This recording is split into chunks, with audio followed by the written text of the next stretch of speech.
The vital trail twisted for all creatures. It adjusted when the mortal walked. Part 1. The vital trail had existed since before the first stars burned. It was a river of light that flowed through dimensions that most beings could not see. Those who learned to perceive it saw a shimmering road that stretched across the entire galaxy. The trail showed the future, not in words or pictures, but in feelings and directions. It whispered to those who listened. It told them where to go, what to do, and what would happen if they followed its guidance. For 3 million years, the Cathari Dominion had built their civilization around this cosmic wonder. 12 species had joined together under the wisdom of the trail. They consulted it before wars. They read it before marriages. They followed it when choosing leaders and making laws. The trail had never been wrong. It bent and curved through space and time, and all things flowed along its paths like water finding its way downhill. The Cathari believed the trail was sacred. Their priests spent entire lifetimes learning to read its subtle movements. Their scientists had mapped its major branches across 10,000 star systems. They knew, with absolute certainty, that the trail was unchanging. It might reveal new information, but its fundamental paths remained fixed. This was the first law of their existence. The trail bends for nothing. Then the humans arrived. Commander Yara Chun stood on the bridge of her ship, the Perseverance, and stared at the alien vessels surrounding her. She was 43 years old, with gray streaks in her black hair and tired lines around her eyes. She had spent 20 years preparing for this moment, humanity's first contact with intelligent alien life. She had trained for every scenario. She had studied every theory, but nothing had prepared her for the beauty of the Cathari ships. They looked like flowers made of metal and light, spinning slowly in the darkness of space. What she did not know was that her arrival had already caused a crisis. On Kether Prime, the homeworld of the Dominion, the High Oracle sat in her temple and screamed. She was an ancient being, her body more crystal than flesh after centuries of merging with the trail's energies. She had read the paths of fate for 400 years. She had never been surprised. She had never been afraid. But now she fell from her floating platform and crashed to the stone floor, her attendants rushing to help her. The trail was moving, not flowing, not revealing, moving, changing, rewriting itself in ways that should have been impossible. The Oracle had looked into the future to see what these strange new creatures called humans would bring to the galaxy. She had expected to see their path clearly, as she saw all paths. Instead, she saw the trail itself twist and bend around them, where it had curved away from their region of space for millions of years. It now reached toward them like a hungry river finding new ground to flood. Her attendants helped her to her feet. They asked what she had seen. She could only shake her head at first, her ancient mind struggling to process the impossible. When she finally spoke, her voice was barely a whisper. The mortals change everything. Back on the Perseverance, Commander Chun received the first communication from the alien fleet. The message was simple. They wanted to talk. Chun felt relief wash through her body. This was good. Talking was good. She ordered her crew to prepare the diplomatic protocols they had designed for this moment. She had no idea that she was standing at the center of a storm that would reshape galactic civilization. The Cathari High Council assembled within hours. Representatives from all 12 species of the Dominion gathered in the great chamber on Kether Prime. They were beings of crystal and flesh, of gas and energy, of forms that human eyes would struggle to comprehend. They had one thing in common. They were all afraid. Elder Voss of the Kithari spoke first. He was tall and thin, his skin the color of copper, his eyes like pools of liquid silver. He had lived for 800 years and had seen many strange things. But he had never seen the trail behave like this. He told the council what the Oracle had witnessed. The trail was adjusting itself around the humans. This was not supposed to happen. The trail showed the future. It did not change the future. It did not reshape itself to accommodate new variables. In 3 million years, no species had ever caused this effect. A Veth representative rose to speak. The Veth were crystalline beings who experienced time differently than other species. They saw past, present, and future all at once, though they had learned to focus on the present when dealing with linear beings. The Veth had been watching the humans since their ships first appeared on long-range sensors.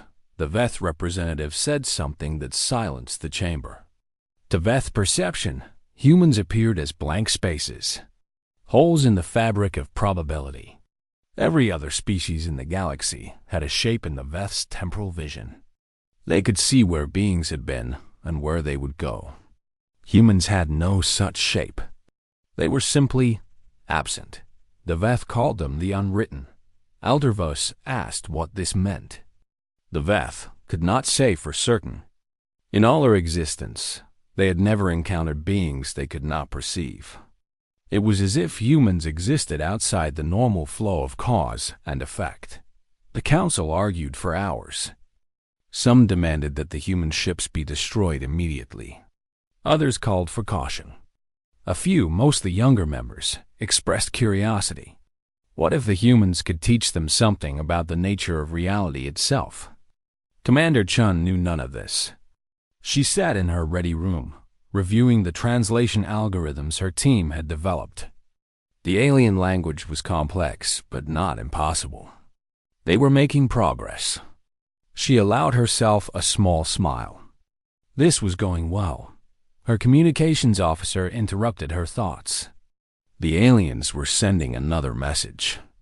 Chun returned to the bridge and watched as the translation scrolled across her screen. The message was an invitation. The humans were asked to send a representative to Kether Prime. They wanted to understand these strange, new beings who had appeared from beyond the mapped stars. They wanted to know how humans had traveled through a region of space that they trail had mocked as impassable for millions of years. Chun read the message 3 times. She did not understand all of it. What was this trail they mentioned? Why did they seem so disturbed by her ship's route? These were questions for later. For now, she had a decision to make. She typed her response herself. She would go to their homeworld. She would speak for humanity. She did not know that she would be walking into a civilization that had just watched its gods tremble for the first time in recorded history. The vital trail continued to twist in the darkness between stars.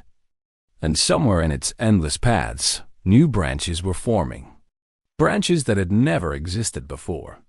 Branches that led into possibilities the Dominion had never imagined. The mortals had arrived. Nothing would ever be the same. The vital trail twisted for all creatures. It adjusted when the mortal walked. Part 2.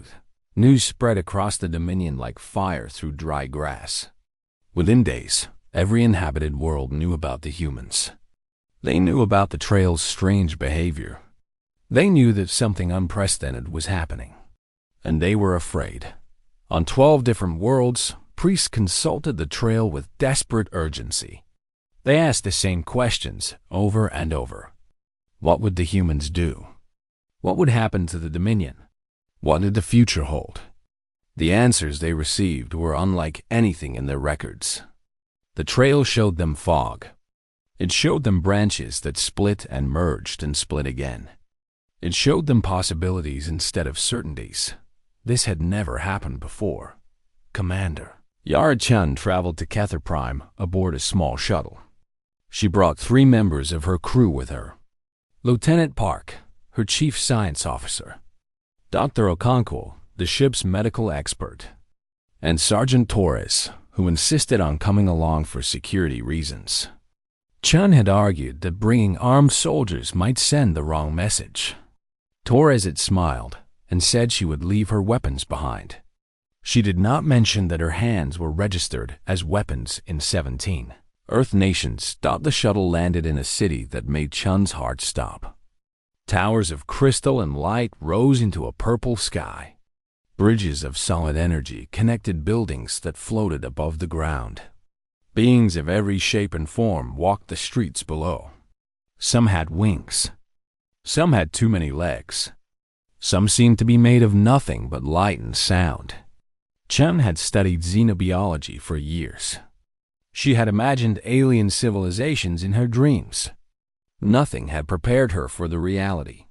A delegation met them at the landing platform. Elder Voss led the group, his silver eyes studying the humans with intense curiosity.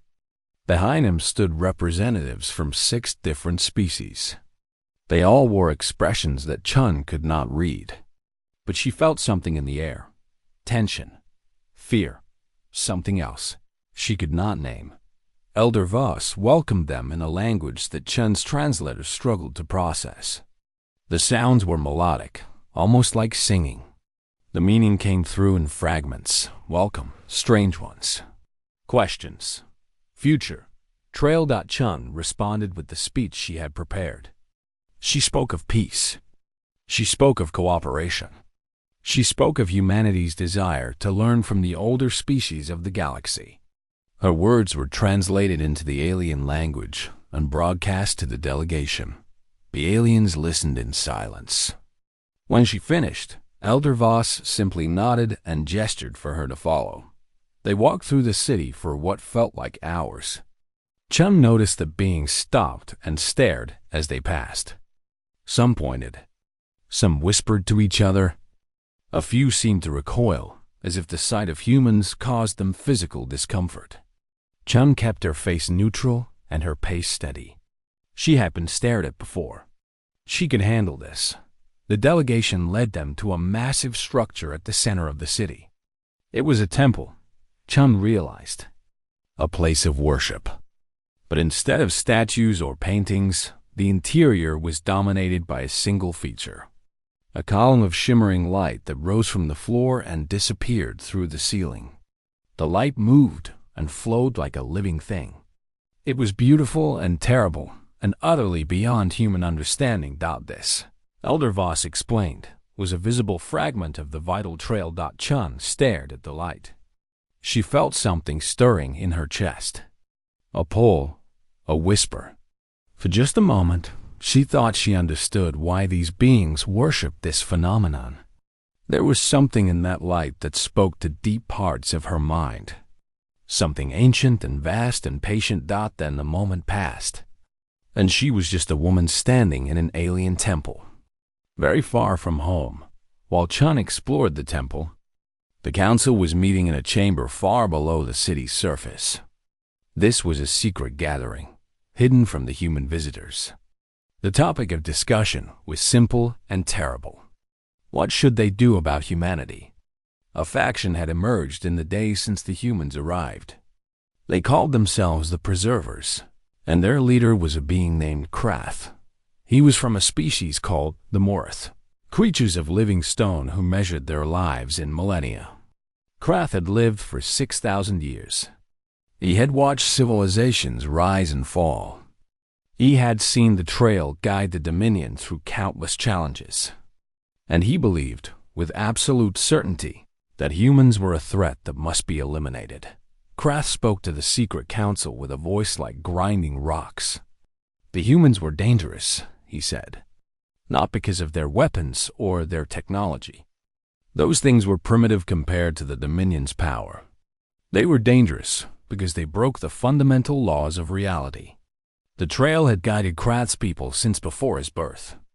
It had never failed. It had never wavered. Now it twisted and bent like a wounded animal whenever humans were nearby. This could not be allowed to continue. The Preservers proposed a simple solution. Destroy the human ships. Kill every human in Dominion space. Then send a fleet to their homeworld and end their species before they could spread further into the galaxy. But the Preservers were not alone. Another faction had formed, calling themselves the Seekers. They were led by a young Cathari named Shale, barely 200 years old, by her people's standards. Shale had spent her life studying the trail's deeper mysteries. She had always suspected that there was more to reality than the neat paths the Dominion followed. The humans seemed to prove her right. Shale argued that destroying the humans would be a terrible mistake. For 3 million years, the Dominion had followed the trail without question. They had grown powerful and stable, but they had also stopped growing. They had stopped discovering. They had stopped asking questions that might have uncomfortable answers. The humans, with their chaotic nature and their immunity to prediction, might be exactly what the Dominion needed. The two factions argued for hours. Neither side could convince the other. Finally, Elder Voss proposed a compromise. They would let the humans speak for themselves. They would bring the human commander before the full conclave of 12, the highest governing body of the Dominion. They would ask her to explain her species. They would use her answers to decide humanity's fate. It was not a perfect solution. Krath complained that it was a waste of time. Shale worried that the conclave would not listen fairly. But it was better than immediate war, and it bought time for both sides to gather their arguments. Above the city, in the Temple of the Trail, Commander Chan finished her tour. She had learned much, but she understood little. This trail seemed to be the foundation of everything the Dominion believed. It guided their lives, their government, their very understanding of existence. And somehow, humans disrupted it. That night, alone in the quarters they had given her, Chun stared at the alien stars through her window. She thought about what she had learned. She thought about the fear she had seen in the eyes of beings who had conquered the galaxy. She thought about the weight of responsibility on her shoulders. She was going to speak for all of humanity. Everything her species had done, everything they had achieved, everything they might become in the future. All of it would be judged based on what she said. She did not sleep that night. She sat by the window and watched the stars and tried to find the words that would save her people. Somewhere in the depths of space, the vital trail continued to move. New paths formed in the darkness. Old paths faded and disappeared. The future was rewriting itself, and no one, not even the ancient oracles of the Dominion, could say where it would lead. The mortals had come to Kether Prime, and the galaxy held its breath. The vital trail twisted for all creatures. It adjusted when the mortal walked. Part 3. The vital trail twisted for all creatures. It adjusted when the mortal walked. Part 3. Conclave of 12 met in a chamber that had been built before humanity learned to make fire. It was a vast space, carved from a single piece of black stone, lit by floating orbs of gentle light. 12 platforms rose from the floor, each one holding the representatives of a different species. In the center of the chamber, a smaller platform waited. This was where Commander Yar Chun would stand. She walked into the chamber with her back straight and her head high. She wore her formal uniform, cleaned and pressed as best she could manage with the limited resources on her shuttle. She had not slept in 2 days. Her eyes burned and her muscles ached. But she would not show weakness. Not here. Not now. The beings that surrounded her were beyond ancient. Some of them had lived for thousands of years. Some came from species that had traveled between stars when humans still lived in caves. They looked down at her with expressions she could not read. Curiosity, fear, disgust, hope, all of these, perhaps mixed together in ways human emotions could not describe. The High Oracle sat on the tallest platform. She was the leader of this assembly, the voice of the trail itself. Her body had merged with the cosmic phenomenon over centuries of communion. She was more crystal than flesh now, her skin shimmering with the same light that flowed through the trail. When she spoke, her voice seemed to come from everywhere at once. She asked Chun a simple question. What are humans? Chun had prepared for this. She had written speeches and practiced arguments and memorized facts about human history and culture. But standing here, in this ancient chamber, surrounded by beings who had watched stars die. All her preparation felt useless. So she spoke from her heart instead. Humans were young, she said. Compared to the species of the Dominion, her people were infants. They had only left their home planet a few hundred years ago. They had only discovered faster than light travel in the last century. They made mistakes constantly. They fought among themselves. They destroyed their own environment and then scrambled to fix the damage. They were messy and confused and often foolish, but they never stopped trying.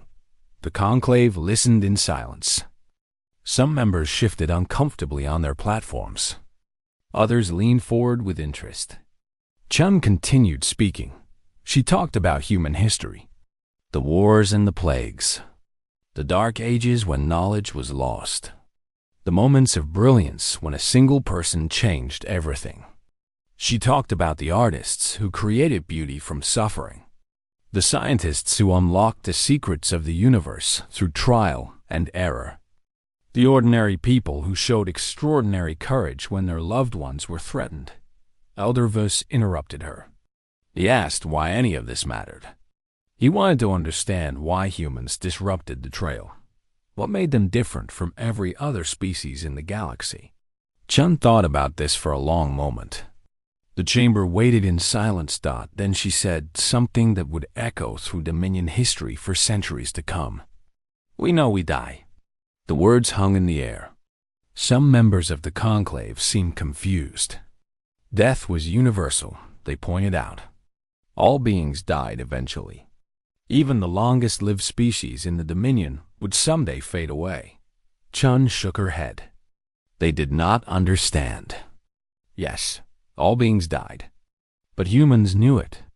They felt it. Every moment of every day, humans carried the knowledge of their own mortality like a weight in their chests. They woke up knowing they would someday stop existing. They went to sleep wondering if they would see the morning.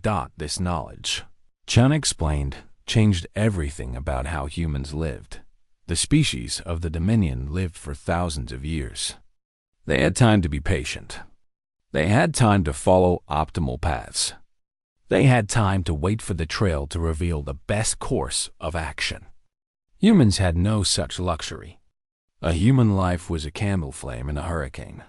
Brief, fragile, easily extinguished. Because of this, humans refused to accept that any path was fixed.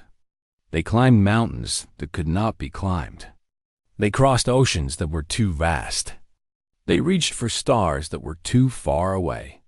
Not because these things were wise or logical, but because not trying felt like surrendering to death before death had even arrived.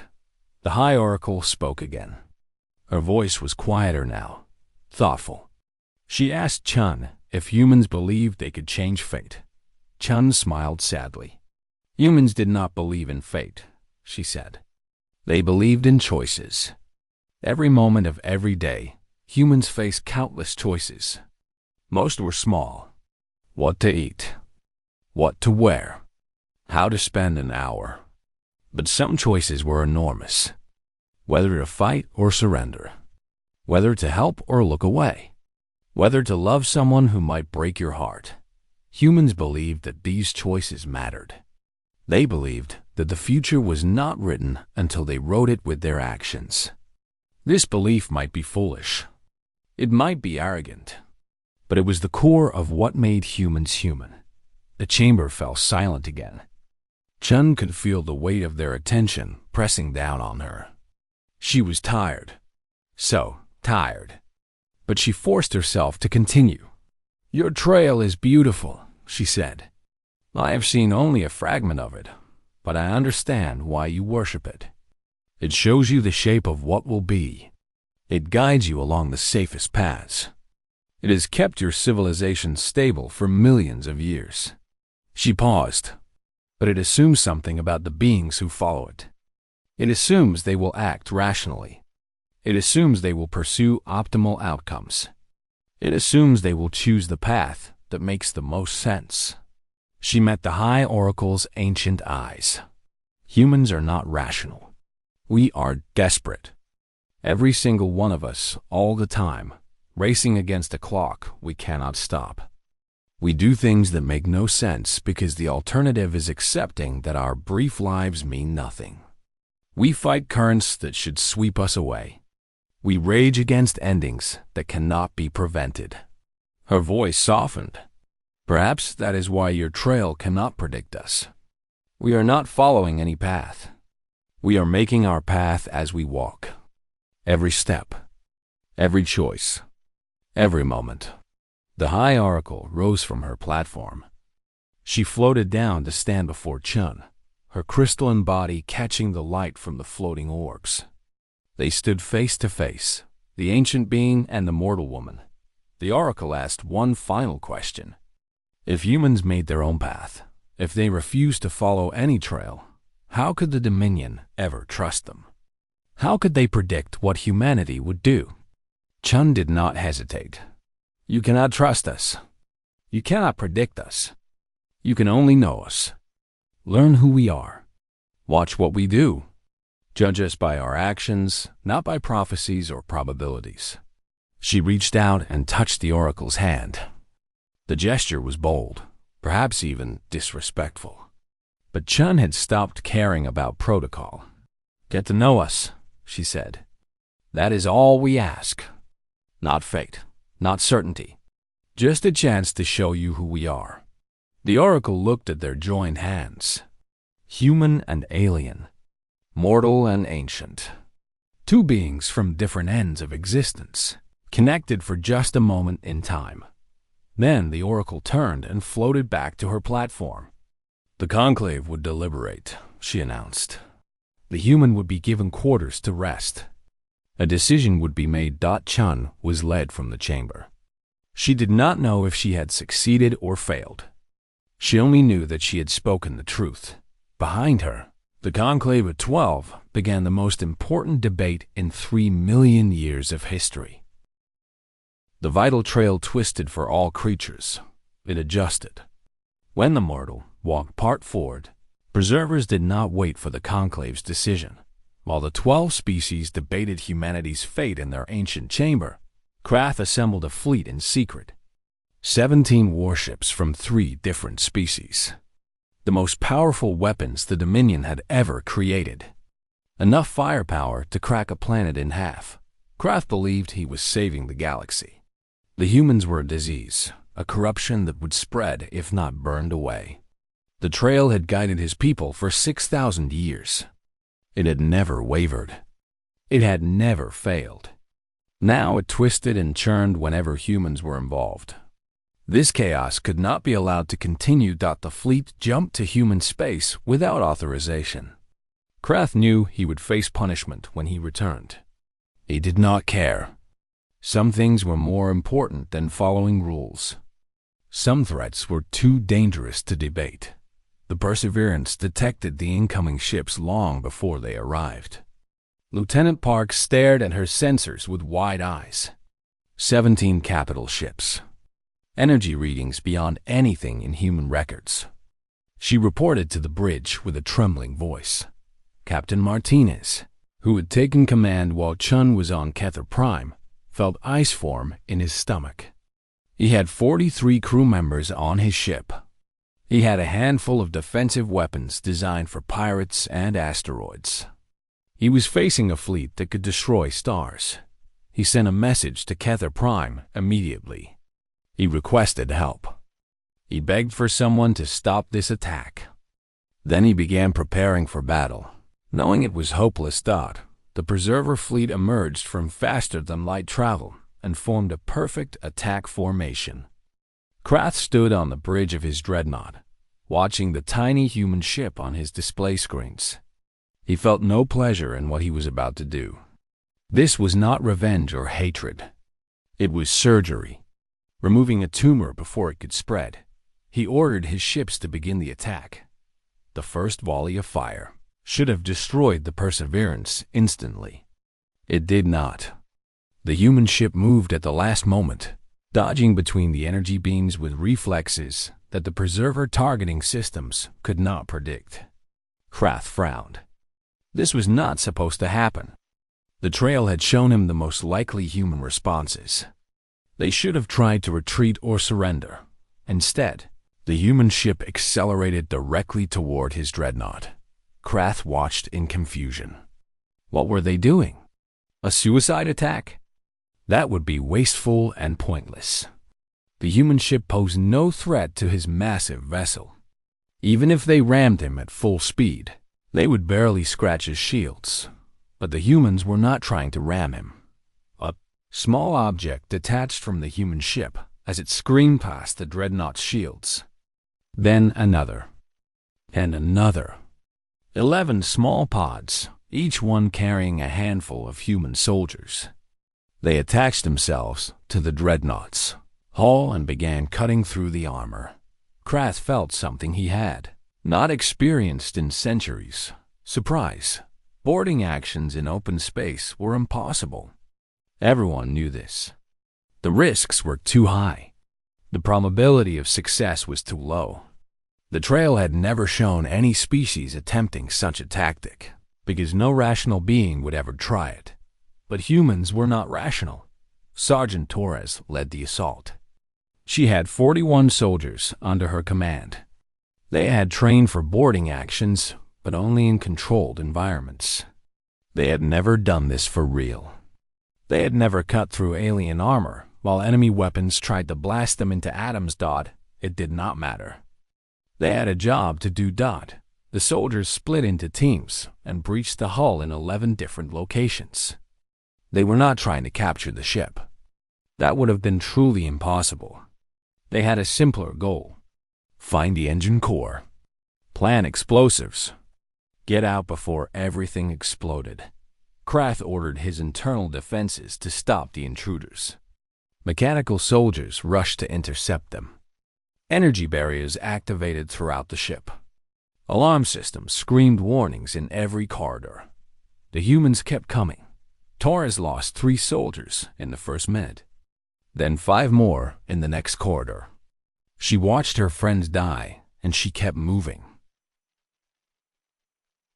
She watched her friends die, and she watched her friends die, and she kept moving.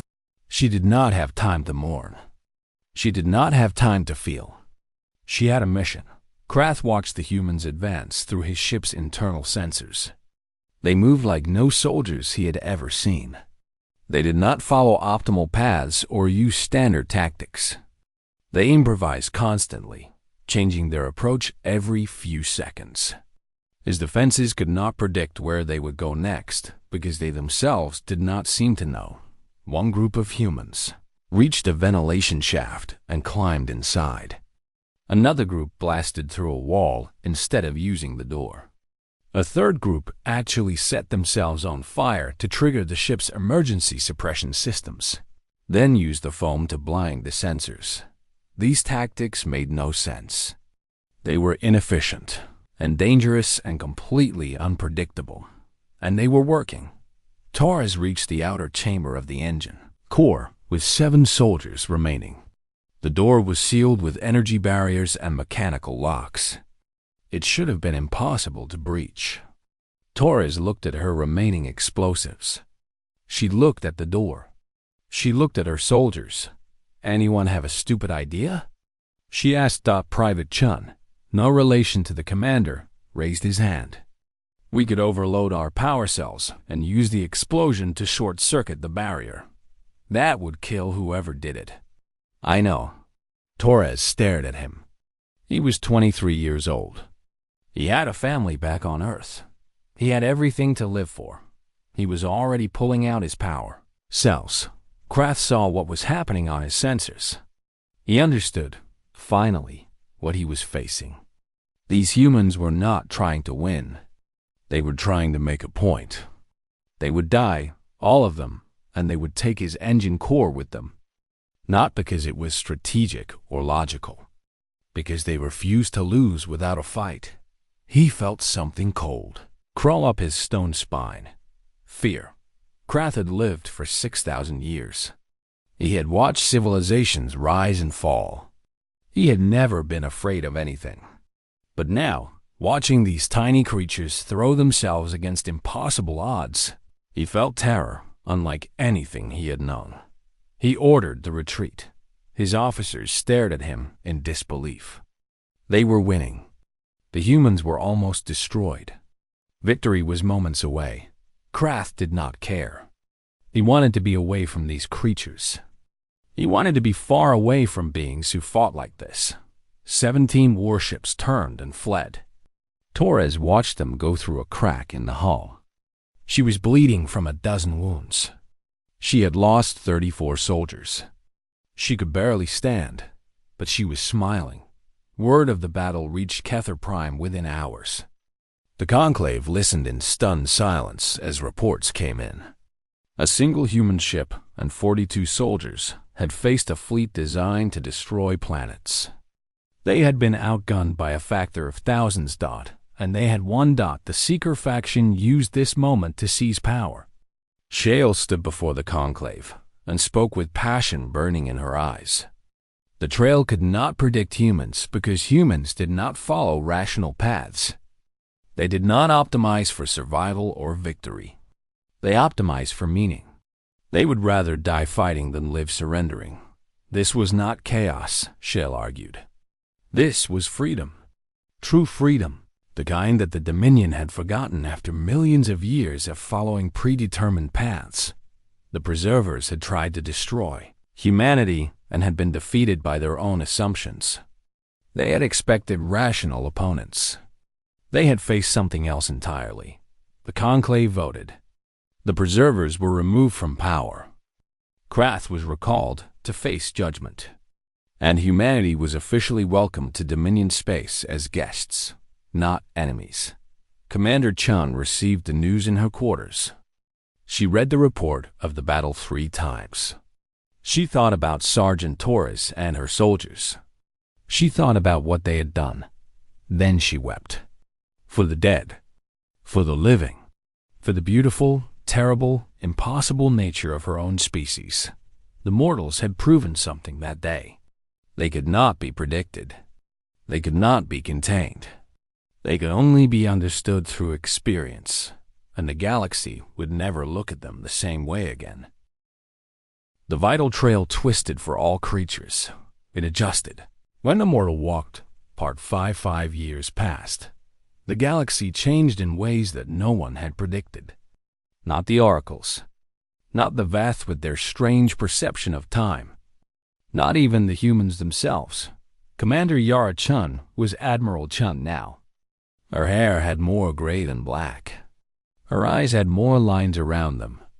But she stood taller than she had 5 years ago. She had learned things about herself and her species that she never expected to learn. She returned, Kether Prime, for what would be the most important meeting of her career.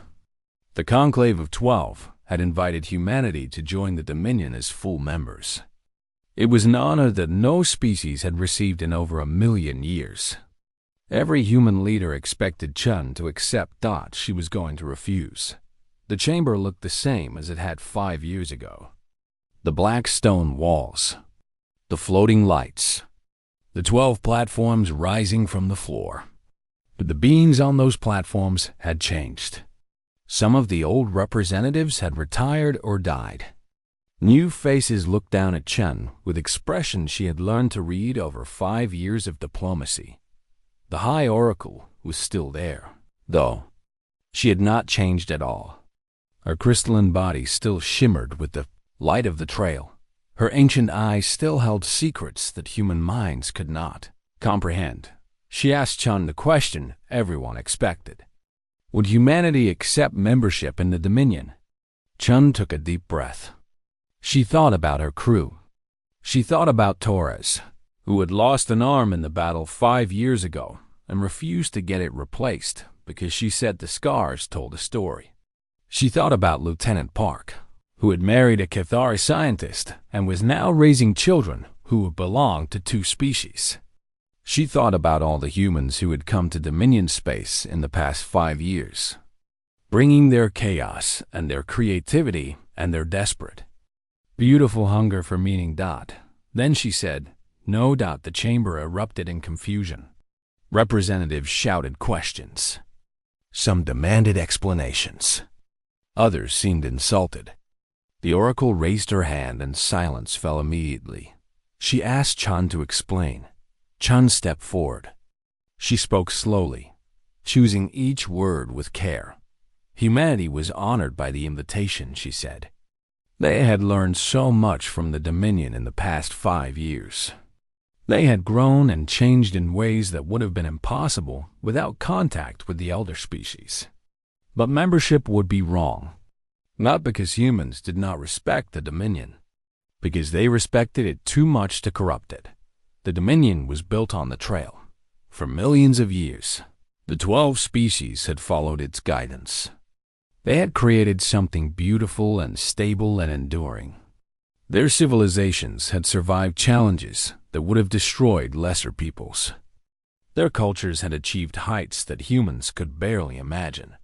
But the trail did not work with humans. It bent and twisted and changed whenever they were involved. If humanity joined the Dominion, they would bring that chaos with them. They would disrupt the predictions that kept Dominion society stable.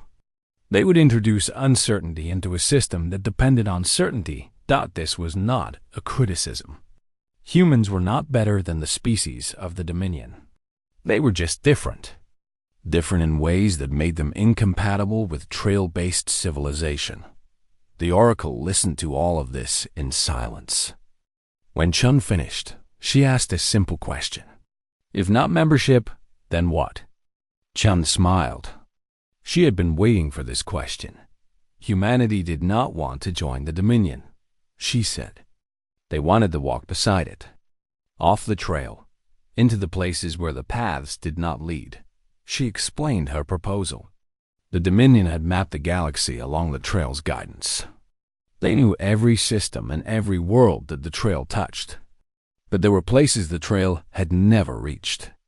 Regions of space that remained unexplored because the optimal paths led elsewhere.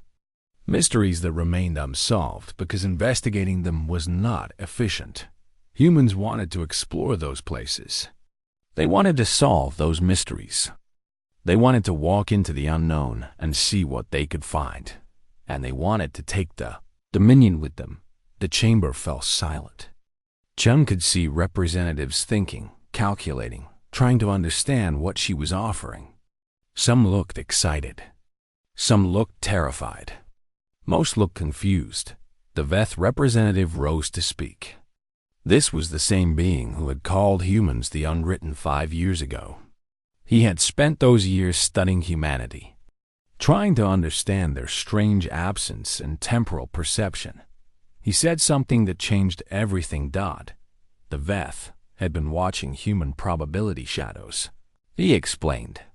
At first, they saw only chaos, random noise with no pattern. But over 5 years, something had emerged. Not patterns of outcome, but patterns of method. Humans did not optimize for success or survival. They optimized for meaning. They chose paths that felt important, even when those paths were dangerous or inefficient. This was not chaos. This was a different kind of order, an order that the Dominion had never considered. The Veth paused, his crystalline body catching the light. For millions of years, he continued, the Dominion had read the trail as a guide. Follow this path. Avoid that danger. Choose this option. But perhaps they had been reading it wrong. Perhaps the trail did not show them where to go. Perhaps it only showed them where they were already going. Humans had no trail because they made their path as they walked. Every choice created new possibilities. Every action opened new branches. They were not following the future. They were creating it. The oracle rose from her platform. She floated down to stand before Chun, just as she had 5 years ago. They faced each other in the center of the chamber, ancient and mortal, certain and uncertain. 2 different ways of existing in the universe. The oracle said that she had seen something during the years since humanity arrived. The trail was changing, not just bending around humans, but growing. New branches were forming. Possibilities that had never existed before were emerging from the chaos. She had feared this at first. Change was dangerous. Uncertainty was terrifying. But she had come to understand something important. The trail had been stagnant for millions of years. The same paths, the same destinations, the same futures, repeating forever. Beautiful, yes. Stable, certainly. But also unchanging. Also limited. The humans had broken that stagnation. Their chaos was not destruction. It was creation. New possibilities. New futures. New paths that no one had ever walked before. The Oracle looked at the conclave. She asked them a question that would echo through history. Would they stay on the safe paths forever? Or would they step into the unknown and see what they might become? The vote was not unanimous. Some species were too afraid of change. Some could not imagine existence without the trail's guidance. But the majority voted yes. For the first time in recorded history, the Dominion chose to leave the known paths. Admiral Chun stood on the observation deck of her flagship 3 months later. Behind her, a fleet unlike anything the galaxy had ever seen prepared for departure. Human ships flew alongside Cathari vessels. Veth cruisers drifted next to Morith warships. 12 species and 1 young race, united in a mission of pure exploration. Their destination was a region of space that the trail had never touched. No one knew what they would find. No one could predict what would happen. That was the entire point. Chun felt a hand on her shoulder. Shale, the young Cathari who had led the Seeker faction, stood beside her. In 5 years, they had become close friends. Perhaps something more, though neither had spoken of it. Shale asked if Chun was afraid. Chun thought about the question. She thought about her life, her career, the weight of mortality that she carried every moment of every day. She thought about all the humans throughout history who had walked into the unknown, simply because the alternative was standing still. She said yes. She was terrified. But she was also excited, also hopeful, also desperately, beautifully alive. Shale smiled and took her hand. The fleet jumped into the unknown. The vital trail continued to twist through the dimensions of space and time. But now new branches were forming faster than ever before. Possibilities multiplied. Futures bloomed. The galaxy, it seemed, had been waiting for someone foolish enough to ask the simplest and most powerful question in existence. What if we went that way instead? And humanity, mortal and afraid and magnificent in their desperation, led the way into tomorrow.